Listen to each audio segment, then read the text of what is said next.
any questions. We were looking at trends of 2023. Now let's look into the future. Crystal ball. What do you think will be a big, disruptor in 2024? Wow.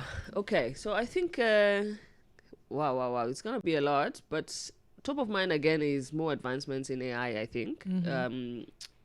I know a lot of competitors are working on, the next big chat GPT or something like that. But I'm also looking at the whole conversation around climate action, climate change. And I think also that's going to be heavily disruptive. I mean, if we saw what happened at COP28, a lot of commitments have been made, big monies. Now it's like innovating around, climate action. We've seen how it's adversely affecting us directly, True. our farmers and all of that. So I'm really looking forward to see what are some of these technology advancements that will happen there. And also how do we contribute to some of that as Powerland Project, yeah.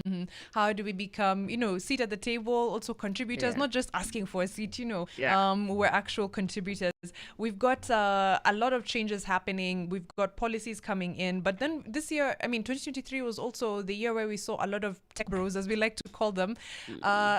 Things just hit, I'm trying not to say bad words on radio. But yeah, there was a lot. The Sams had a tough year. Elon bought Twitter. What were your most interesting tech bro trends of 2023? So I keep telling people I really enjoy seeing how dramatic tech people get, man. Because I'm like, what was happening with OpenAI just the other day? I don't know.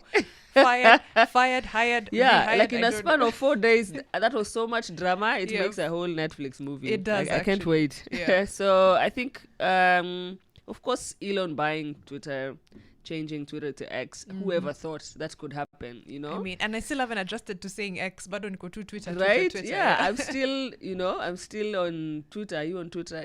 I just said Twitter just before this. Right. Yeah. So I think that was one very notable, of course, for the world.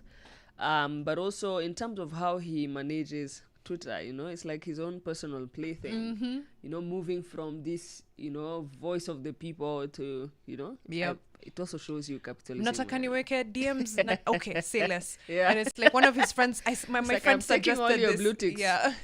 You are not important anymore, guys. $8 or no blue tick. Yeah, it's Right. very interesting. So that was wild. Of course, the OpenAI thing, and I think the funny thing for when this OpenAI thing was happening, I was not even very focused on Sam.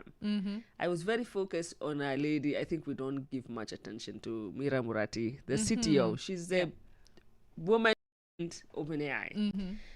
She's pretty exceptional. She was, the technical lead for ChatGPT, making sure that it's working. And she was the interim CEO for like 2 seconds. Yes. But is she one of the people who went to the board and said, rehire Sam? She's like, yeah, guys, as the new CEO, I'm going to rehire Sam. Anyway, it was quite dramatic.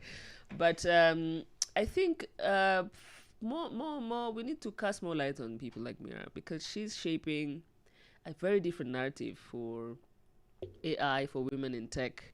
And we haven't had the opportunity to hear so much from her.